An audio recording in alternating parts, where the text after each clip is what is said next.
Alam niyo ba na sa isang liblib na lugar sa Llano del Sur ako lumaki? At may kwentong kababalaghan ako para sa inyo. Isang araw nung 7 years old pa lang ako ay nanganak ang aking mama. Nung madaling araw na yon, time na manganganak siya, inutusan niya ako na puntahan yung lola ko para kumuha ng manghihilot o magpapaanak sa kanya. Nung gisingin niya ako nung time na yon, ay ang naibungad kong salita sa nanay ko ay ito: "Ma, bigyan niyo ko ng maliwanag na flashlight dahil may aswang po sa baba sa ating silong." Natakot ang nanay ko, ngunit hindi niya ito pinahalata sa akin. Binigay na lang sa akin ang flashlight na gamit ng tatay ko sa pangingisda. At agad-agad kong pinuntahan ang aking lola.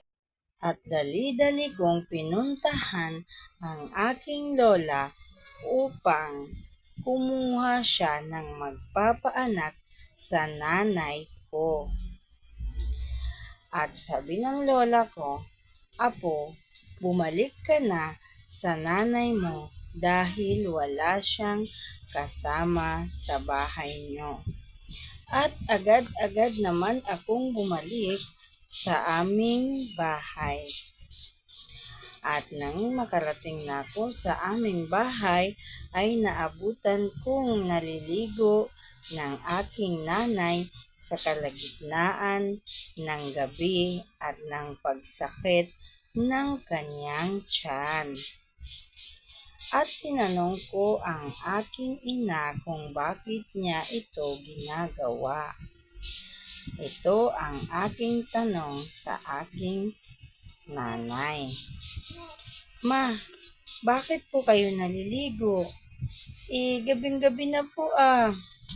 "Anak, nung umalis ka at bumaba ng hagdan, ay mayroon akong narinig na kaluskos sa baba. At ito'y pinaniniwalaan naming aswang. Tunog ng aswang o kaya'y kaluskos ng aswang. Kung kaya ako'y naligo dahil sa paniniwalang ang mga aswang ay takot sa tubig para maitaboy ko ito, anak." "Ah, ma, ganun po ba?" "Oo, anak, at buti na lang at naiwan ng iyong ama ang kanyang flashlight. Dahil kung hindi ko alam kung papaano ka makakarating sa iyong lola. At lalo nang hiniling mo sa akin na ikaw ay bigyan ng maliwanag na flashlight dahil animoy may aswang sa baba. At hindi ka nga nagkamali, anak. Mayroon ngang aswang.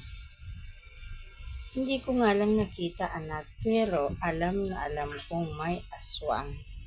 Dahil sa paniniwala namin ay pag narinig namin ang tunog na iyon ay mayroong aswang." At ako naman bilang bata ay natakot ako sa kwento ng aking ina. At hindi ko na pala namamalayan na habang nagkukwento ang aking ina, ay pilit pala niyang pinupush palabas ang bata sa kanyang sinapupunan. At bigla ko na lang narinig na may biglang umiyak.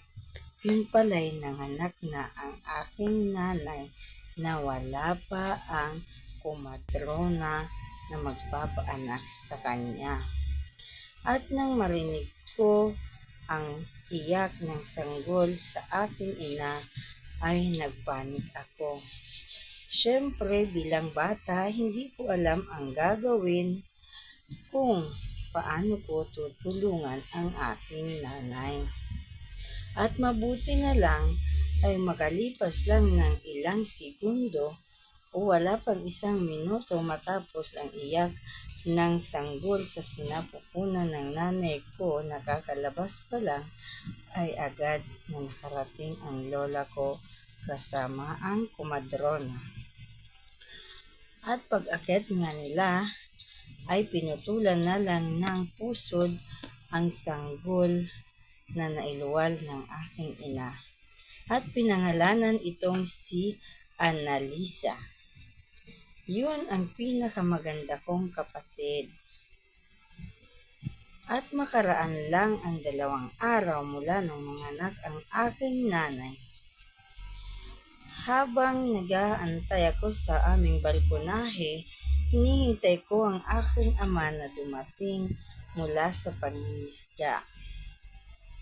Oo, sumasama po ang aking ama sa mga kapitbahay namin o mga kamag-anak na nanlalambat ng isda dahil yun lang ang kanyang alam.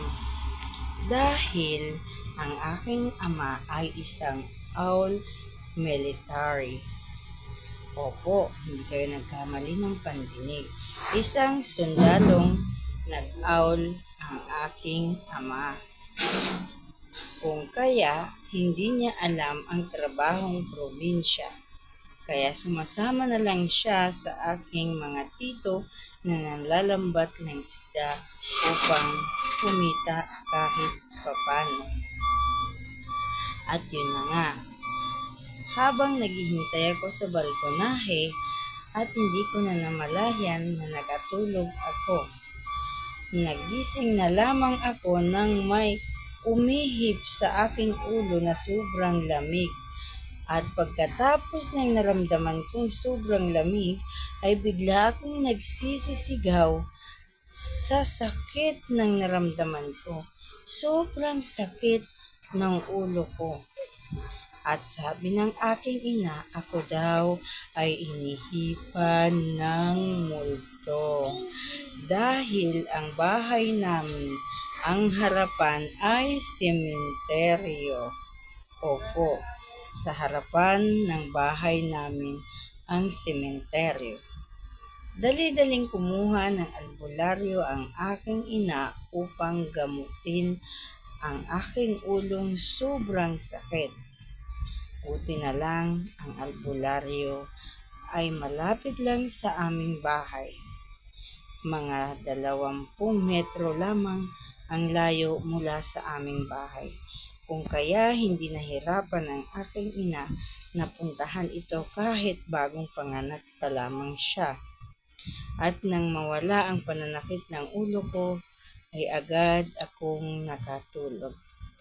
At yun ang aking kwentong naranasan sa aming probinsya. At sa susunod na video, kukwento ko sa inyo ang ibang karanasan na naranasan ko sa aming probinsya nung ako'y bata pa.